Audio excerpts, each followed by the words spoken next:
The return of 4 deceased hostages by Hamas has reignited deep emotional wounds for Israel, but this is just the beginning of a complex and contentious chapter in the Gaza ceasefire agreement.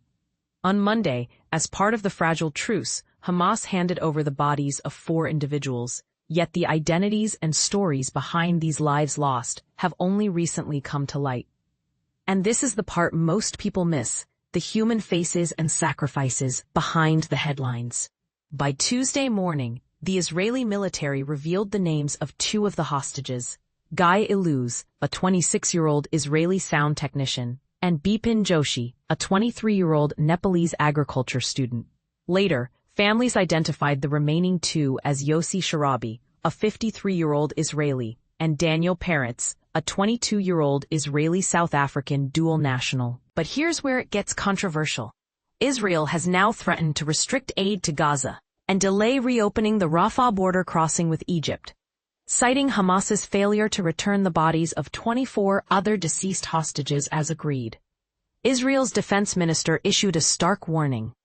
Any further delays or deliberate avoidance will be seen as a gross violation of the agreement, with consequences to follow.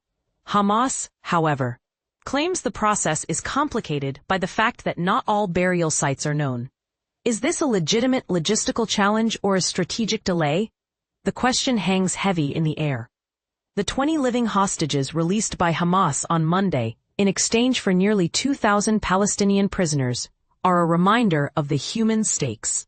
Yet the fate of the deceased hostages remains a painful and contentious issue.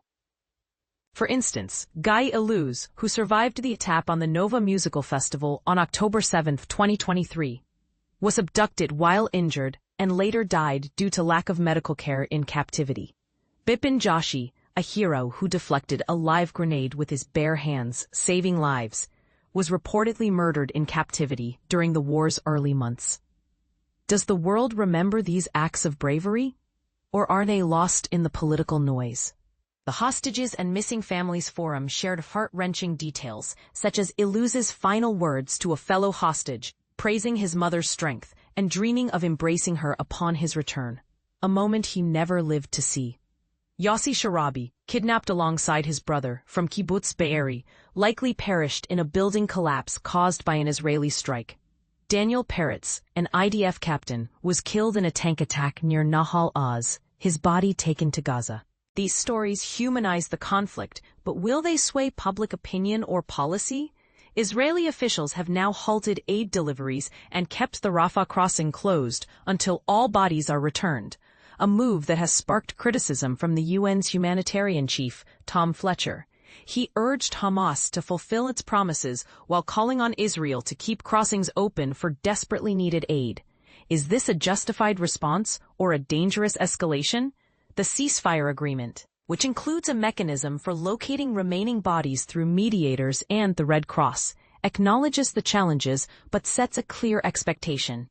Yet, the Red Cross warns the search could take weeks, raising fears of further delays. Meanwhile, Palestinians express growing concern that these delays could derail the ceasefire entirely. Writer Taisir Abid warns that if Israel refuses to progress to the next phase of the peace plan, the issue of the corpses could reignite conflict. Are we on the brink of another crisis, or can diplomacy prevail?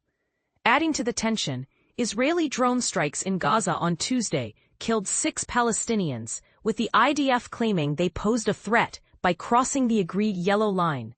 Hamas accuses Israel of violating the ceasefire, while Palestinians fear a return to violence. Who is to blame for these breaches, and can trust be restored?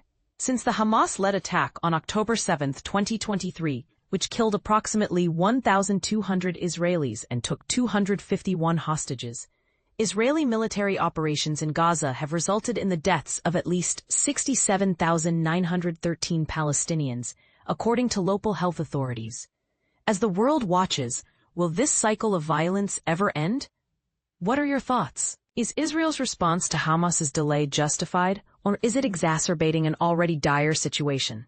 And how can we ensure that the human cost of this conflict is not forgotten amidst political maneuvering?